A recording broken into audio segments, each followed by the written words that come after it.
Mark Agnifilo asked the jury to acquit Sean Diddy Combs of all of the charges and to send him home to his family.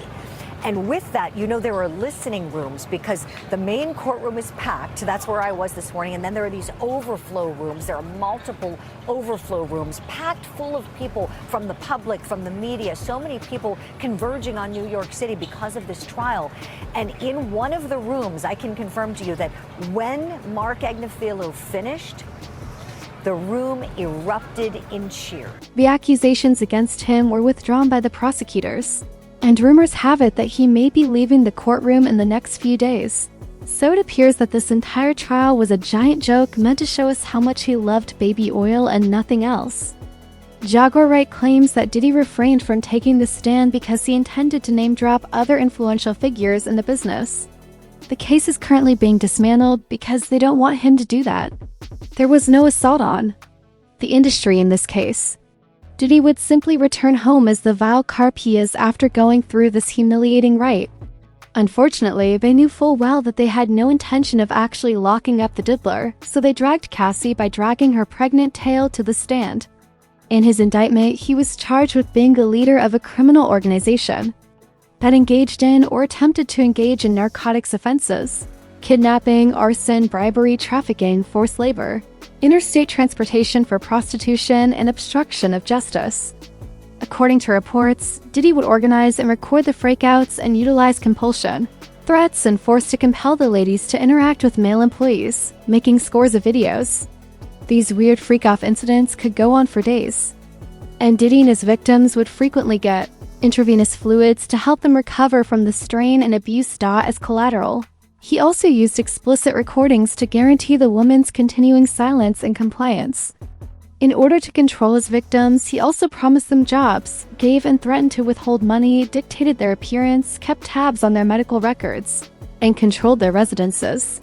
Combs and his accomplices used payments and made up stories about what transpired to coerce witnesses and victims into remaining silent as criminal prosecution threatened. In addition, the prosecution revealed some startling information when they claimed that Diddy and an unnamed accomplice had abducted a person at gunpoint in December 2011 in order to an intrusion at someone else's house. 2 weeks later, Combs sliced off the convertible top of someone's car and poured a Molotov cocktail inside, setting it on fire according to the prosecutor's letter. The problem is, though, you know, everyone expected the prosecution to concentrate more on his RICO accusations once the trial began, but instead they have been teaching us about his bizarre lifestyle for the past few weeks and have hardly made any progress on the RICO counts. It was rumored that they truly intended to drop the accusations against him, which coincided with our belief that they would finally do it. You can't make this up. Sex trafficking and transportation for labor are two of the 5 federal charges of racketeering conspiracy that Diddy is presently facing. However, the prosecution abruptly decided to betray the victims by requesting in a new letter to the court that not 1, not 2, but 3 of the charges against him be dropped, in order to concentrate solely on the transportation of S charges. They say they are dropping the charges. Jaguar Wright, however, claims that's untrue. As it turns out, the prosecution never intended to imprison Diddy. His humiliation served as a reminder that he still needs to learn how to deal with individuals who are more powerful. After proving their position, they are now attempting to gradually clear the case and exonerate him. Little 1. The 2 counts that the prosecutors are currently holding on to should also be dropped, according to Diddy's attorneys, who are suddenly showing more courage. For instance, Diddy's attorney, Alex Shapiro, contended in court that Diddy's former assistant Capricorn Clark's claim of kidnapping was untrue. Remember how Capricorn testified that she was brought by these mysterious men to an unfinished building and forced to take a lie detector test for 5 days after Diddy discovered that she was helping Cassie sneak around with Kid Cudi? Shapiro, however, asserts that there is no evidence that Diddy authorized these men to carry out their actions. Capricorn is also unable to verify that Diddy was responsible. In court, it was also disclosed that when Diddy discovered Kid Cudi was having an affair with Cassie, he blew up his car with a Molotov cocktail. Once more, Shapiro maintained that there was no evidence linking Diddy to the attack and that Cudi himself stated in his testimony that Diddy denied any involvement when he asked him about it. According to the facts, Diddy's defense is gradually erasing all of the proof. However, there is circumstantial evidence in the argument that there is no hard proof that Diddy did these things outside of the incidents only happening at the same time that he had a problem with each of these individuals. Moreover, the prosecutors are surrendering and dismissing the accusations rather than retaliating. They forced all of these witnesses to testify, traumatizing a whole group of jurors so they could watch Diddy gradually eliminate each accusation until there was nothing more to accuse him of. Adding insult to injury, Diddy's attorney degraded Cassie by accusing her of willingly participating in the freak-offs during his closing remarks to the jury. He acknowledged that Diddy had been physically abusive to Cassie but said that she had acted freely when she had freak-offs with the SA and him. She voluntarily took part in their sexual activities, he claimed. As a woman, she genuinely enjoys it. Excellent for her. She is quite attractive. She ought to. It's difficult to choose Cassie Child as the winner of this entire situation.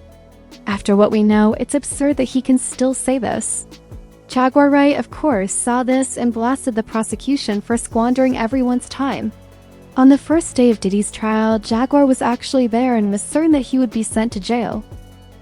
I do believe there's going to be a lot of curveballs. I do believe there's going to be a lot of interesting things. And what I will say is, be vigilant. We're getting started. Is this a reckoning for the music industry? Oh, it needs to be. And if it wasn't, I hope my presence starts that. Additionally, Jaguar spoke a great deal about her encounters with Cassie and the federal government during Diddy's incarceration, as well as the material she's been collecting on Diddy over the years. Furthermore, she demanded that she take Diddy for a perp walk throughout New York streets. For those of you who don't know, a perp walk is an American tradition in which a captured suspect is paraded through the city in handcuffs right after being taken into custody. The media had the opportunity to capture the action on camera and take images on the journey from the police station to the car, the courthouse, and back to the car following the hearing. The defendant is typically restrained in some way, such as shackled and sometimes dressed in prison uniform in New York City. Jaguar says Diddy needs this exact treatment so that images of him in handcuffs and prison attire may spread widely and make his partners fearful. I want the perk walk. I want the twisty ties. I want him on the ground. I want people putting his head into the car. I want that. That's what they did to the kids. Yeah, there's never been an image of Diddy in handcuffs. No, we need that. We need that. I need that perp walk. So as I keep reaching out to victims, I can let them know it's safe to come outside.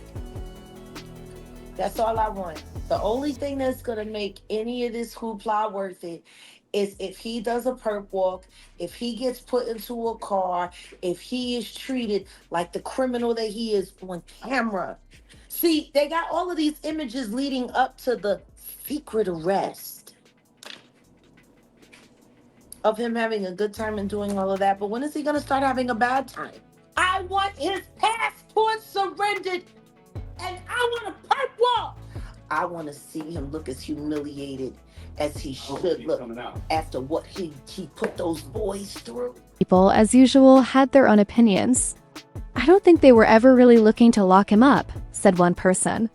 The mission was effective in its objective of destroying his career and demeaning him. It was said by another that he really kidnapped Capricorn Clark. What the F? You better keep this devil put.